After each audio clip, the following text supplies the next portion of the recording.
Hi there, everybody. This is Octavian, back here once again on EpicSkillshot's channel. Very, very glad to be here. This time a little bit different content over in the North American SoloQ ladder. I was looking through some replays, trying to find something in a ranked 5s team, perhaps maybe Team Fusion or one of the other teams that we've covered before in this series.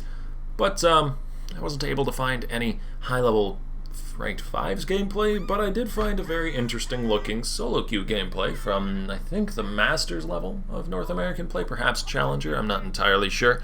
Very, very high up there, though. And it's interesting because Keane is playing in AP Amumu mid lane.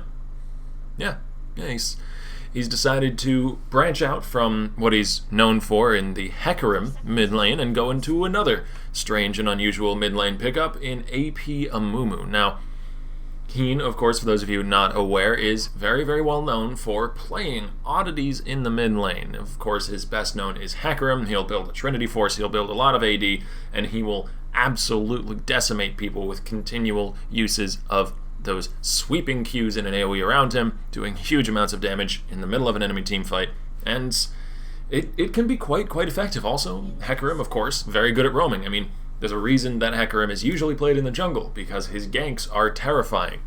But you can play him in the mid lane and still go gank, and of course get all the gold that he mid lane offers, and then when you do gank, you have so much damage. But I digress. This particular game, we're going to be taking another traditional jungle AoE teamfight champion and bringing it to the mid lane, this time AP rather than AD, and in the form of Amumu. Of course, since it is a shoutcast, we're not simply going to be focusing on the mid lane, we're going to be swapping around all over the map and shoutcasting the entire game, but keep a little bit of special attention towards the mid lane because it is quite an interesting matchup. I mean, it's not only Keane playing AP Amumu, which would be interesting enough, he's also against an Akali in the form of Nihilmatic, and that's also an uncommon mid lane. I mean, Akali in general is uncommon, and even when you do see her, it's quite often in the top, sometimes in the mid. I'd say about an equal amount in both lanes. So, seeing an Akali mid lane an oddity, seeing an AP Amumu a rarity. Down on the bottom side of the map, enemy Trashy and Amumu are going aggressive. Lemonation actually forced to flash away already. Flash forward from Trashy to keep chasing after him. The exhaust was dropped though, and so he doesn't quite have enough damage to finish him off, and now Sneaky, left all alone during that 2v2, is doing a ton of damage back with the explosive rockets, AoEing both Amumu and Trashy down, and now Amumu dashing forward, actually gets hit by one slow, hit by two slow, flashes away, gets healed by Trashy, flash forward from Sneaky to heal as well, for the speed buff to catch up to him in the first blood. Gonna be going over to Sneaky, now Lemonation and Sneaky in a 2v1 with Trashy, and they're gonna bring him down to the ground as well. 2-0 lead for Red Team, only 3 minutes into the game. That bottom lane is decisively already in favor of Red Team. And that's very interesting bottom lane because it's fairly even as far as the matchup goes. Janna Ezreal has about as much early pressure, I'd say, as a Jinx and Soraka do. The advantage for the Jinx and Soraka, however, is that they have a better sustain lane. And that is going... Whoa, actually, I'll get back to that in just a second. Solo up in the top lane is getting engaged on by Acadian here. Meanwhile, in mid lane, Nihilmatic is going on to Keane. Keane turns around, a few more auto attacks and some tantrums. The bandage toss flies past and hits a minion, though. The Q lands, the ignite is burning, flash forward from Nihilmatic, gets the proc on the assassin's mark, and finishes off the third kill of the game for Red Team onto Keane's AP mid lane Amumu. And that's an early kill for Akali. That's going to be rough for Keane to get through because Akali already is such a lane bully, especially against someone who's unsuited to the mid lane, such as an Amumu. In the bottom lane, however, Sneaky is going in a little bit of a 1v2 with Amumu and Trashy. I don't know how well advised that is. He does back off in the end before it gets too out of hand. And as I was saying about the bottom lane swapping back down there, it is a Soraka Jinx versus an Ezreal and Janna. And the interesting thing about a Soraka Jinx as opposed to an Ezreal Janna, of course, the supports really make that lane because Jinx and Ezreal have about, I would say, equivalent pressure in the early game. Jinx having a little bit longer range, but Ezreal having the ability to toss out the Qs to kind of equalize that. However, the difference between Janna and Soraka lies in the way that they deal with enemy damage. Janna is much more focused at damage mitigation. That's why she has a shield. She has a lot of different ways to disengage. She's very good at preventing damage from happening to her and her allies. Soraka, on the other hand, is very good at dealing with damage that has already been dealt to her and her allies. She has methods of healing herself, 2 methods of healing her allies. and then a method of preventing damage, but not quite as many methods as Janna does for preventing damage, whereas she has many more methods for dealing with damage that's already been done. But Keane in the mid lane along with Nihimatic is going very, very low. He turns around with the Ignite, but if he had hit that bandage toss, maybe he would have had the kill, but the bandage toss had flew to the side. It went wide. Meanwhile, in the top lane, Acadian and Solo are going at the 1v1 again. And this top lane seems to be the only lane that is truly even here. Mid lane and bottom lane have both started to snowball in favor of red team. Dandelight might be in some trouble. Nice dash away from the Q and manages to keep himself safe. That could have been really, really bad. Up in the top lane, Acadian, I mean, I say this top lane is even, and it is in terms of CS, only a 1 or 2 difference at any given time.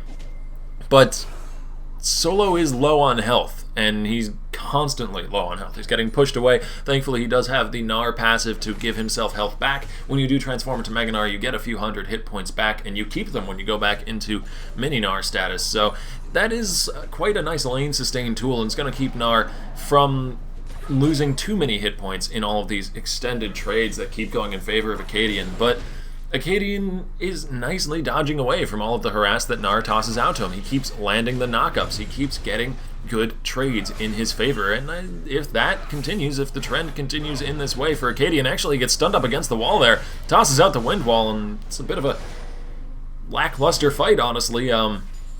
I guess it was just a deterrent to use the Gnar ulti and toss him against the wall there rather than really trying to engage a fight. He just wanted to stop Acadian from jumping onto him and killing him, which is as good a way to use your ult as any, I suppose, preventing your own death rather than maybe causing the death of an enemy. As Lemon Nation and Sneaky continue to lay down the hurt in this lane down here, they have multiple waves of minions up against this turret. They are already beating onto that turret, bringing it down, and while they're doing so, harassing back onto the enemy. Even despite the fact that they're under the turret, Lemon Nation landing those those star calls over and over again. That is the mark of a good Soraka, because it's very, very easy to click W on an ally and give them health back. But if you do that too often, and you do that too much, you will find yourself steadily running out of your own hit points, which are fairly valuable as well. For those of you who didn't know, when you do run out of hit points, that's when you die. So good to keep that in mind. We might have a gank down on the bottom side of the map, actually. Dandelight coming in here does get slowed up by the star call. The snares, though, are not in the right place, and so Sneaky might be in some trouble. The silence locks up Dandelight, but it does not lock up Amumu. And so Dandelight's going to be finishing off the kill onto Jinx. Well ganked. That's going to be the first kill of the game going over to blue team. However, we might see another kill up in the top lane. Zariab coming into Acadian. Very nice sidestep. Beautifully avoided right there. Not anything really flashy, but he played that gank really, really well, predicted exactly where Zariab was going to go, and used that prediction to his advantage, actually stepping away, not only avoiding the CC and stepping away, but also making it so that after Zariab used his Q, he was placed in the perfect position for him to just dash through him and create a gap between them. And since the gap closer had already been used to get to that place in the first place, Zariab had no way to follow up, and Acadian was able to just waltz on out of there. Now, with the knowledge that Zariab is in the top lane, Dandelight calls his AP Amumu over to the dragon, which I suppose is something that AP Amumu is quite good at doing. Since the tiers do percentage damage every tick to anything around him, and so it's one of the reasons why Amumu is a decent jungler. It's because he does percentage damage, and a lot of jungle monsters have quite a bit of health, so percentage damage is a very efficient way of taking them down. Things like the dragon or the red buff or the blue buff. Dandelight might be in some trouble. He flashes away. Nihimatic going to keep on following after him, though Dandelight, you should not have turned around. Nihimatic is able to catch up with the Ignite, and a few quick rushes over to him. Finishes off the kill. Shadow Dash is up. He hit that level 6. He's reached his stride. He is playing the Akali power spike right now, and he is playing it well, roaming out of the mid lane just like an Akali should do, taking away not only the enemy jungler, but the enemy jungler's buffs as well, spreading the goodness from that one mid lane, which we can at this point say he certainly won. Though to Keane's credit, he's staying even in CS. He's 55 to 58 CS, but being 3 kills down against an Akali is an unfortunate place to be, especially as an unconventional lane in the first place. Sneaky might be in some trouble here. Actually turns around, lands some very nice flame chompers onto Trashy. A huge banana along with a rocket brings him down. I think it was probably more the rocket than the banana. Now Amumu going to be going down to another rocket. Double kill for Sneaky. And they'll go ahead and push up the bottom lane. They've already gotten some good damage onto the turret here. They've got wonderful wave clear in the form of a Jinx, one of the best wave clear AD carries in the game, with those spammable rockets, and then really good at taking out the turrets as well. Jinx just very good at pushing waves. She gets stacking attack speed buffs when she's attacking anything, and turrets are static, and so they sit there and the attack speed builds up as quickly as it can. However, in the top lane, Solo might be in some trouble. Dandelight going under the tower, the quick 1-2 punch, or 1-2 swing, I suppose. It's a sword, not a fist. That's the other jungler. They do manage to bring Solo down, finally turning that somewhat lead that Acadian had into something more substantial. However, maybe they might be in some trouble here. Nihilmatic is able to finish off the kill onto Riven, and now is in a little bit of a 1v1 with Acadian. The lifesteal, the ult from Soraka. Nihilmatic is gonna get the kill! Wonderfully played, making good use of those global ults coming out from Lemon Nation. Now Trashy and Amumu in a 2v2 with Lemon Nation and Sneaky. Very nice. Ult going to be knocking Sneaky away against the wall. Here comes Keane, the bandage toss. Gonna be finishing off the kill onto Sneaky, but at the cost of their own 80 carry. And now Solo has teleported into the bottom lane. This might be a bad idea on his part, actually. He's going down very, very quickly. This is an AP Amumu. He does a good bit of damage, but Solo has the damage. The Hyper Proc finishes him off, and he's going to turn into Mega Gnar. He gets a bunch of health back. Now Lemon Nation. Solo manages to save Lemon Nation from what appeared to be imminent death at the hands of a floating lady with a bird next to her shoulder. Not exactly the most threatening thing, but was scary for someone with 10 hit points left. However, Solo did stun up Aphromoo against the wall, keeping Lemon Nation alive, and making it a 3-for-1 trade, I believe, overall. Yeah, that was a 3-for-1 trade. Amumu and both bottom laners went down. 1 + 1 + 1 does equal 3. Still, last I checked at least. And Zariab in the top lane might actually get engaged on here by Acadian. Acadian is pretty much the only one on blue team who is still a real threat right now. I mean, it's possible that this game draws out to the later game, and then they have a pretty decent late game comp. I mean, they have Keane to get right in there in the middle of things, and an AP Amumu at 30 or 40 minutes after he's finished off a good few items has some good magic pen, because that's one of the most important things to buy in an AP Amumu, which I'm assuming is something that most of you probably didn't know. I mean, it's not exactly a very common build. Oh, Trashy actually getting hit by the center of the Star Call there. Takes a good chunk of damage. And Sneaky, speaking of chunks of damage, is doing a lot of work as well. Has a little bit of crit chance in there, and I think he crit with that particular rocket because it did a lot of hurt. And Lemon Nation and Sneaky are really, really pulling ahead in this lane down here. I mean, they have domination in the bottom lane right now. That is the only good word for it. Nihilmatic might be in some trouble here if he goes for that dive. I don't think he probably wants to dive entirely by himself. Maybe push up the minions a bit, but it looks like he's not even doing that. I don't think he really wants to go for this dive. I think he was just doing his best to harass Keane away, keep him even away from XP range, but up in the top lane, Solo is going for the 1v1 here. Acadian nicely dashes away from the wall up and might actually go in for the fight here. Solo getting knocked up, getting hit by the last breath. Dandelight has come in for the gank. The ult is running, and that is going to be the Gnar going down. Acadian finishing off the kill, while in the mid lane, Nihilmatic continues to harass Keane away, and I mean, that's one of the dangers of playing such an unconventional mid laner. You can have some problems holding onto your lane, especially after you lose a lead. I mean, I could see an AP Amumu with a lead really, really crushing with that lead, because he can push so hard with repeated uses of Tantrum and, of course, the AoE from his tears. But when he's behind, he's melee, and he has no options for farming outside of melee range. He has to get right next to the minions, and this is what happens when he does that. Nihilmatic leaps right onto his face, and the Nihilmatic might actually be in some trouble.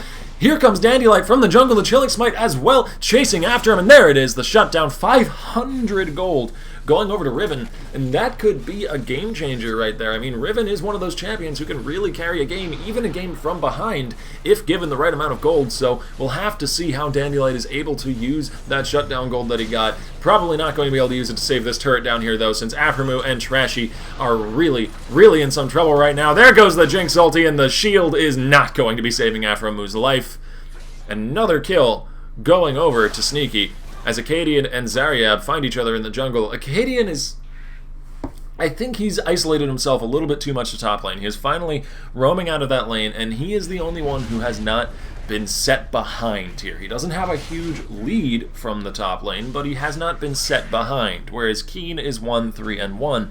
There is not a single kill on either of the bottom laners for blue team. They are 0-3-2 and 0-4-2, respectively. So Acadian really needs to make his presence felt on the map here. The issue with that is Gnar is very good at split pushing. He can push down those waves incredibly quickly, and we might have a little bit of a fight in our hands here. Keane and Dandelight going after Nihilmatic. Nihilmatic has the Ignite burning on him. He turns around though and he has the damage! Good lord, the burst from that finished Hextech Revolver, or Hextech Gunblade rather, does have enough damage to finish off the AP Amumu, and Dandelight, despite his flash, despite all of his best efforts, he does not manage to kill the Soraka. Soraka just has too much healing, with Wish keeping herself alive. Acadian goes in on a solo in the top lane, and this is a 1v1 that we've seen a few times over, and it hasn't really had too much effect for either Acadian or Solo. Looks like finally Solo is going to be coming out ahead here. Acadian dashing around all he might is losing that trade. Now Sneaky in the mid lane is going to be getting a kill onto Aphromu and onto Trashy, picking up a double kill for himself. That is going to be the 7th and 8th kills of the game for Sneaky, and he'll keep on pushing up the mid lane and go for the inner turret there, because there's really nobody who can stop him at this point. He's finished off an Infinity Edge, and to be fair, on the other side, Trashy does have a Manamune, but it's not quite the same kind of power spike. Manamune is a slow roll. It builds up until a larger power spike later on. I'm actually a little bit questioning of Trashy's item decisions here. Manamune Ezreal, not inherently a bad thing, but as I said, it is a slow roll item. Dandelight actually might be going for the engage here into Zarya. Zarya getting hit up by the Amumu ulti, and there's the damage, going to be bringing him down. Nihilmatic took out Dandelight before he went down, and now he's turning around and he got Trashy too. The sustain in the fight, the burst sustain, that's the only term I can come up with for it. I mean, there's burst damage, which is also what was being put out by Nihilmatic, but there was burst sustain there as well. He was just suddenly getting huge chunks of health all at once because of that Akali passive that gives him free spell vamp, and then of course the spell vamp and lifesteal on the Hextech Gunblade. He had so many ways to sustain all at once whenever he casted any of his huge nuke spells that he was able to, from 100 health, turn around onto a full health Trashy and bring him down despite the combined fire of 2, I think maybe even 3 members of blue team, and get the kill, get the double kill. Still died in the end, but that is the absolute best scenario that he could have had right there without actually wishing for a miracle to happen. So, I mean, I would honestly call that even a little bit miraculous that he had that much sustain in the middle of that kind of team fight, and now he's just leaping right in onto Trashy. Nice sidestep on the Hurricane there, I mean on the Tornado rather. Not getting too antsy, taking his time, learning to sidestep the skill shot that would have maybe actually stopped him, and now Nihilmatic under the tower is getting engaged upon by Acadian, and this time he does not have quite the sustain he needs to survive. And Acadian, though, is going to go down in the end to Zarya, who has come in here to flank around Aphromu, who has nowhere left to go. Sneaky is dominating. And that's a very good way to describe it, announcer.